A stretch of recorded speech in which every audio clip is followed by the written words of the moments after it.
Bonjour à toutes et à tous, j'espère que vous allez bien. On se retrouve pour le brief du dimanche 5 octobre, il est 9h50. Aujourd'hui, on va parler donc des news économiques, du ratio long and short, du funding, open interest, des liquidations.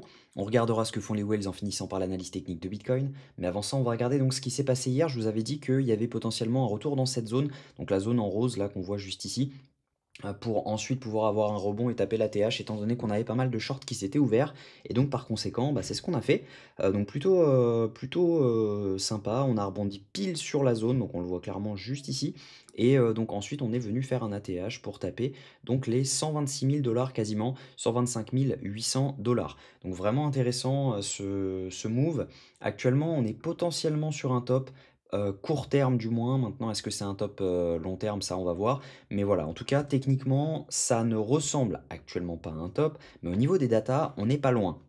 Donc ça veut dire qu'on peut très bien venir faire un nouveau rect au-dessus pour prendre donc les liquidités qui sont accumulées juste ici. Donc ça veut dire tout simplement revenir chercher donc cette zone-ci pour ensuite avoir vraiment un dump clair. Donc peut-être que dimanche soir, ce soir, on va faire donc un up pour venir prendre les liquidités donc juste au-dessus et derrière avoir donc un dump. Maintenant voilà, on est actuellement au niveau des datas sur un top du moins pas loin.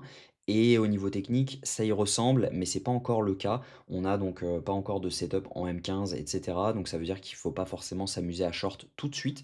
Mais voilà, il faut quand même avoir en considération le fait que on peut avoir un retracement sous peu, vu les datas. Et clairement, les datas sont quand même relativement bear depuis un petit moment. Donc faites vraiment attention à ça. On a également des whales qui ont vendu ce mouvement, donc vous allez le voir. Et donc il y a pas mal de choses qui nous indiquent qu'on est potentiellement pas loin du top. Ça ne veut pas dire qu'il est maintenant, ça veut dire qu'on est pas loin. Au niveau news économique, la semaine prochaine, on va être servi quand même. On va avoir donc la minute de la Fed, compte rendu de la réunion FOMC mercredi à 21h. On aura également un discours de Powell à 14h30 jeudi, ainsi que les inscriptions hebdomadaires au chômage à 14h30. Vendredi, on aura le taux de chômage en news importante, ainsi que les créations d'emplois dans le secteur non agricole et le salaire horaire moyen mensuel. Donc tous ces éléments ont vraiment un impact sur le consensus de la prochaine réunion FOMC, donc faites attention à bien les noter. Au niveau crypto bubble, ce qu'on voit, c'est que on a du vert à peu près partout, c'est normal, hein, on a eu un pump sur Bitcoin, mais voilà, on voit quand même que les alts ont du mal. On a que 3-4 coins qui, 3-4 alts qui prennent un peu les devants. Donc on a notamment le ZEC, le SPX, le XTZ. Et sinon, le reste, voilà, a performé avec Bitcoin. Donc clairement, on n'est pas non plus sur une alt season maintenant. Voilà, on a quand même une Bitcoin dominance qui est encore en hausse.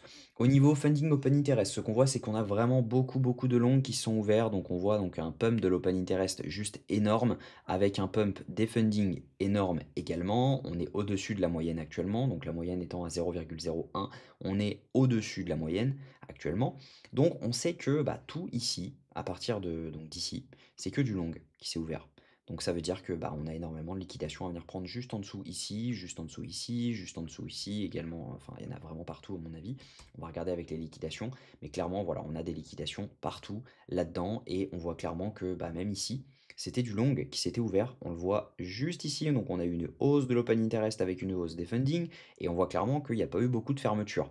On est actuellement presque sur un ATH sur l'open interest. On voit clairement que l'open interest a suivi le prix et en général, quand on voit ça, c'est pas bon. Ça veut tout simplement dire que la plupart des gens sont dans le bon sens et donc ce sera au dernier qui clôturera, qui financera, les gains des autres, puisque clairement, voilà, le dernier à rentrer, risque de perdre son trade et tout simplement, à mon avis, ça va arriver incessamment sous peu, au moins un rect. Ça ne veut pas dire qu'on va dump complètement, mais ça veut dire qu'on peut avoir un joli rect à un moment ou à un autre.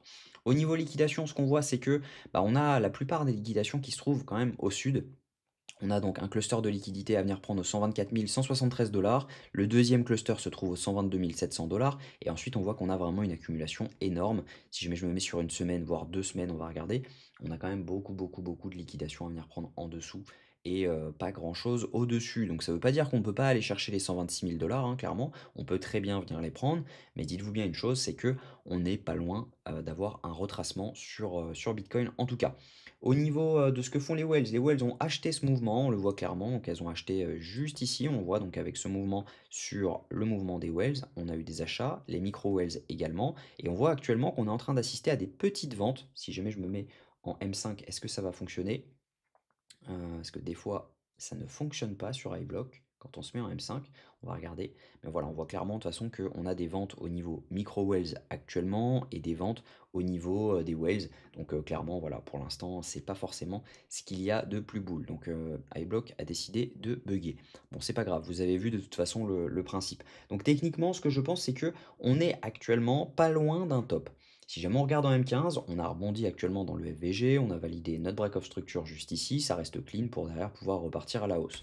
Mais quand on regarde les datas, on est quand même pas loin d'un top. Donc ça veut dire qu'à un moment ou un autre, ces trades-là ne passeront pas. Il faut quand même privilégier du long actuellement, puisque techniquement, c'est haussier. Mais voilà, en tout cas, je vais passer mon tour en tout cas pour cette fois. J'avais pris donc un scalp sur cette zone-ci quand on y allait hier. Donc j'ai pris un scalp là-dessus. Je m'attendais pas forcément à avoir un TP dans la nuit. Mais en tout cas, voilà, on a, à mon avis, peu de chances que ces trades passent encore beaucoup de fois. Logiquement, celui-ci peut passer, on peut avoir un dernier rect étant donné qu'on est dimanche quand même. Donc on n'est pas à l'abri à mon avis de faire un ATH sur le CME lors de l'ouverture. Donc ça veut dire tout simplement qu'on peut encore continuer à up un petit peu et derrière avoir le vrai retracement. Au moment peut-être lundi, on aurait un retracement derrière pour venir chercher les liquidités qui se trouvent dans cette zone-ci autour des 121 000 dollars au minimum. Et après, dites-vous bien une chose, c'est que quand on est passé de 126 000 à 121 000 en 24 heures, il y a peu de gens qui auront envie de short. Plutôt, ils vont plutôt avoir envie de long et donc par conséquent, bah, ça peut très bien aller beaucoup plus bas étant donné qu'on a une accumulation de liquidités plutôt intense en dessous. Donc clairement, voilà, faites attention à ça. Moi, ce que je vais attendre, c'est simplement un setup au moins en M15, voire H1 pour pouvoir ouvrir du short. De toute façon, clairement, ça sert à rien d'aller chercher vraiment le top parfait pour pouvoir ouvrir son short. Clairement, l'idéal, c'est vraiment d'avoir ce setup avec les datas qui concordent en même temps. Donc personnellement, je ne vais pas short maintenant. Il faut, à mon avis, prioriser du long actuellement encore. Et puis voilà, moi personnellement, je vais m'abstenir. On verra demain. Je vous souhaite une très bonne journée. On se retrouve demain autour de 9 heures. Prenez soin de vous.